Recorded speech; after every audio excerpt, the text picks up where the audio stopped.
ನಮಸ್ಕಾರ ಮನಿ ನೈನ್ ಕನ್ನಡದ ಎಕ್ಸ್ಪ್ಲೈನರ್ ಕಾರ್ಯಕ್ರಮಕ್ಕೆ ಸ್ವಾಗತ. ನಾನು ಮಲ್ಲನಗೌಡ ಮಾಲಿ ಪಾಟೀಲ್. ಬನ್ನಿ, ಇವತ್ತಿನ ಎಪಿಸೋಡ್ನಲ್ಲಿ ನಾವು ಈ ತ್ವರಿತಗತಿಯ ಆನ್ಲೈನ್ ಸಾಲಗಳಿಂದ ಆಗ್ತಕ್ಕಂಥ ಲಾಭ ನಷ್ಟ ಇವುಗಳ ಬಗ್ಗೆ ಒಂದಷ್ಟು ಡೀಟೇಲ್ ಆಗಿ ತಿಳಿದುಕೊಳ್ಳುವಂತಹ ಪ್ರಯತ್ನವನ್ನು ನಾವೀಗ ಮಾಡ್ತಾ ಹೋಗೋಣ.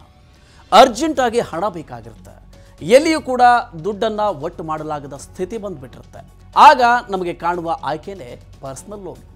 ಡಿಜಿಟಲ್ ಆರ್ಥಿಕತೆಯ ಯುಗದಲ್ಲಿ ಜನರು ತ್ವರಿತವಾಗಿ ಆನ್ಲೈನ್ನ ಸಾಲ ಅಂದರೆ ಇನ್ಸ್ಟೆಂಟ್ ಲೋನ್ಗಳತ್ತ ಆಸಕ್ತಿಯನ್ನು ಹೆಚ್ಚಿಸಿಕೊಳ್ತಿದ್ದಾರೆ. ಜನ ಬ್ಯಾಂಕುಗಳಿಗೆ ಅಲಿದಾಡುವ ತಾಪತ್ರಯದಿಂದಲೂ ಕೂಡ ತಪ್ಪಿಸಿಕೊಳ್ಳುವುದಕ್ಕೆ ನೋಡ್ತಾರೆ. ಅಲ್ಲದೆ ಇಲ್ಲಿ ಸಾಲ ತಕ್ಷಣಕ್ಕೆ ಸಿಗುತ್ತೆ, ಸುಲಭವಾಗಿ ಸಿಗುತ್ತೆ ಎಂದ ಮಾತ್ರಕ್ಕೆ ಈ ಸಾಲ ಒಳ್ಳೆಯದು ಅಂತ ಏನಲ್ಲ. ಇಂತಹ ಇನ್ಸ್ಟೆಂಟ್ ಲೋನ್ ತೆಗೆದುಕೊಳ್ಳುವ ಮುನ್ನ ಕೆಲವೊಂದು ವಿಚಾರಗಳ ಬಗ್ಗೆ ನೀವು ಗಮನವನ್ನು ಹರಿಸದೇ ಇದ್ದರೆ ನಂತರ ನೀವು ಸಂಕಷ್ಟ ಪಡಬೇಕಾಗತ್ತೆ. ನೋಡಿ, ಇನ್ಸ್ಟೆಂಟ್ ಲೋನ್ ಪಡೆದುಕೊಳ್ಳುವುದಕ್ಕೆ ಹೆಜ್ಜೆ ಇಡುವ ಮುನ್ನ ಅವುಗಳಿಗೆ ಸಂಬಂಧಿಸಿದ ಕೆಲ ನಿಯಮಗಳು ಮತ್ತು ಷರತ್ತುಗಳನ್ನು ನೀವು ಸಂಪೂರ್ಣವಾಗಿ ಅರ್ಥ ಮಾಡಿಕೊಳ್ಳಿ. ಡಿಜಿಟಲ್ ಪ್ಲಾಟ್ಫಾರ್ಮ್ಗಳಲ್ಲಿ ಲಭ್ಯವಿರುವ ಸಾಲಗಳ ಬಡ್ಡಿದರ, ಸಂಸ್ಕರಣಾ ಶುಲ್ಕಗಳು ಮತ್ತು ಇತರೆ ಶುಲ್ಕಗಳಿಗೆ ಗಮನ ಕೊಡಿ. ಇದರಲ್ಲಿ ಯಾವುದೇ ಗೊಂದಲ ಅಥವಾ ಸಂಕಟ ತರುವಂತಹ ಸಂಗತಿಗಳು ಇರಬಾರದು. ಸಾಲ ಮರುಪಾವತಿಯ ನಿಯಮ ಮತ್ತು ಸಾಲದ ಸಂಪೂರ್ಣ ಕಾಸ್ಟ್ ನಿಮಗೆ ಗೊತ್ತಿರಬೇಕು. ಹಾಗೆಯೇ ಎಲ್ಲ ಆನ್ಲೈನ್ ಲೋನ್ ಪ್ಲಾಟ್ಫಾರ್ಮ್ಗಳು ಒಂದೇ ಸಮಾನವಾಗಿ ಅಥವಾ ಒಂದೇ ರೀತಿಯಾಗಿ ಇರೋದಿಲ್ಲ. ನೀವು ಸಾಲವನ್ನು ಪಡೆಯೋದಕ್ಕೆ ಮುಂದಾಗಿರುವ ಪ್ಲಾಟ್ಫಾರ್ಮ್ ಎಷ್ಟು ವಿಶ್ವಾಸಾರ್ಹವಾಗಿದೆ ಮತ್ತು ರಿಸರ್ವ್ ಬ್ಯಾಂಕಿನ ಮಾರ್ಗಸೂಚಿಗಳ ಪ್ರಕಾರ ಕಾರ್ಯನಿರ್ವಹಿಸ್ತಾ ಇದೆಯೇ ಅನ್ನೋದನ್ನು ನೀವು ಖಚಿತಪಡಿಸಿಕೊಳ್ಳಿ. ನೀವು ರಿಸರ್ವ್ ಬ್ಯಾಂಕ್ನ ವೆಬ್ಸೈಟ್ನಲ್ಲಿ ರೆಗ್ಯುಲೇಟೆಡ್ ಘಟಕಗಳ ಲಿಸ್ಟನ್ನು ಕಾಣಬಹುದು. ನೀವು ಲೋನ್ ಅಪ್ಲಿಕೇಶನ್ಗಳಿಂದ ಸಾಲವನ್ನು ತೆಗೆದುಕೊಳ್ತಾ ಇದ್ದರೆ ಅವರು ಯಾವ ನಿಯಂತ್ರಕ ಘಟಕದೊಂದಿಗೆ ಪಾಲುದಾರಿಕೆಯಲ್ಲಿದ್ದಾರೆ ಅನ್ನೋದನ್ನು ನೀವು ಚೆಕ್ ಮಾಡಿಕೊಳ್ಬೇಕು.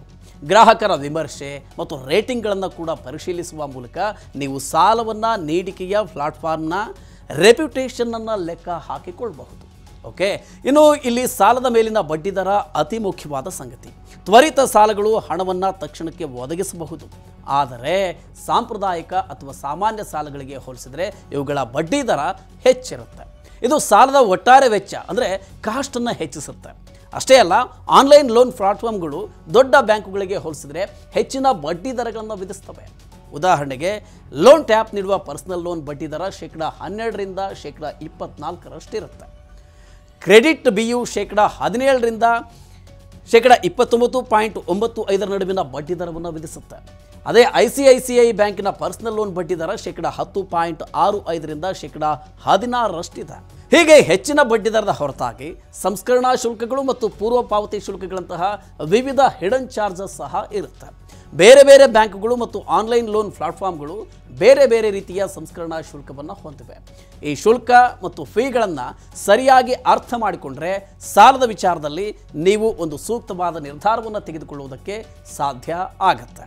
ಇನ್ನು ಸಾಲದ ಮೊತ್ತವನ್ನು ಫೈನಲ್ ಮಾಡುವ ಮೊದಲು ನಿಮ್ಮ ಹಣಕಾಸಿನ ಅಗತ್ಯತೆಗಳನ್ನು ಮೊದಲು ನಿರ್ಣಯಿಸಿಕೊಳ್ಳಿ. ನಿಮಗೆ ಅತಿ ಅಗತ್ಯವಾಗಿ ಎಷ್ಟು ಮೊತ್ತ ಬೇಕಿದೆಯೋ ಅಷ್ಟೇ ಮೊತ್ತದ ಸಾಲವನ್ನು ನೀವು ಪಡೆದುಕೊಳ್ಳಿ. ಅಗತ್ಯಕ್ಕಿಂತ ಹೆಚ್ಚು ತೆಗೆದುಕೊಳ್ಳುವುದು ನಿಮಗೆ ಅನಗತ್ಯ ಹೊರೆಯಾಗಿಸುತ್ತೆ.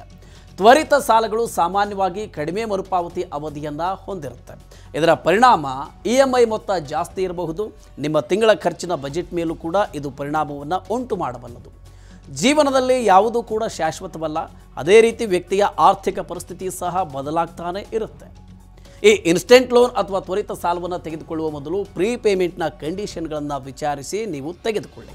ಕೆಲವು ಬ್ಯಾಂಕುಗಳು ಸಾಲದ ಪುನರ್ರಚನೆ ಅಥವಾ ಕಷ್ಟದ ಸಮಯದಲ್ಲಿ ಮರುಪಾವತಿಯ ಅವಧಿಯನ್ನು ವಿಸ್ತರಿಸುವಂತಹ ಆಯ್ಕೆಯನ್ನು ಕೂಡ ಕೊಡ್ತವೆ.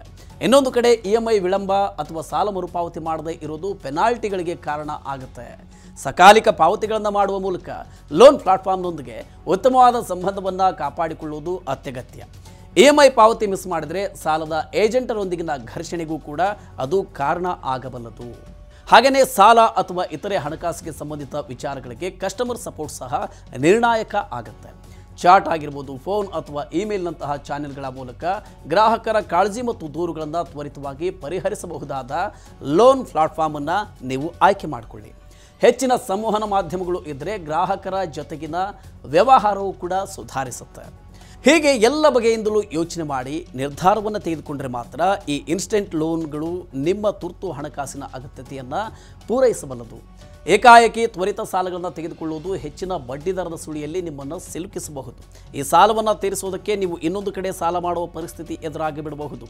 ಸಾಲ ಮರುಪಾವತಿಯಲ್ಲಿ ಸ್ವಲ್ಪ ಎಡವಟ್ಟಾದರೂ ಅದು ನಿಮ್ಮ ಕ್ರೆಡಿಟ್ ಸ್ಕೋರ್ಗೆ ಹಾನಿಯನ್ನು ಉಂಟು ಮಾಡಬಹುದು. ಈ ಇನ್ಸ್ಟಂಟ್ ಸಾಲವನ್ನು ತೆಗೆದುಕೊಳ್ಳುವ ಬದಲು ಕುಟುಂಬ ಅಥವಾ ಸ್ನೇಹಿತರಿಂದ ಸಾಲವನ್ನು ಪಡೆಯುವುದು ಉತ್ತಮ.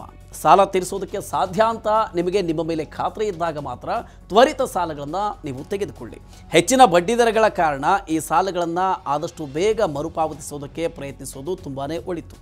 ಇಲ್ಲದಿದ್ದರೆ ಲೋನ್ ಆ್ಯಪ್ಗಳಿಂದ ಸಾಲವನ್ನು ತೆಗೆದುಕೊಳ್ಳುವ ದುಸ್ಸಾಹಸವನ್ನು ದಯವಿಟ್ಟು ಮಾಡಬೇಡಿ. ಓಕೆ, ಈ ರೀತಿಯ ಇನ್ನಷ್ಟು ಮಾಹಿತಿ ಮತ್ತು ಪರ್ಸನಲ್ ಫಿನಾನ್ಸ್ ವಿಚಾರಗಳಿಗೆ ಡೌನ್ಲೋಡ್ ಮಾಡಿ Money9 ಕನ್ನಡ ಆ್ಯಪ್ ಹಾಗೂ ಯೂಟ್ಯೂಬ್ನಲ್ಲಿಯೂ ಸಬ್ಸ್ಕ್ರೈಬ್ ಆಗಿ, ಲೈಕ್ ಮಾಡಿ, ಶೇರ್ ಮಾಡಿ. Thank you.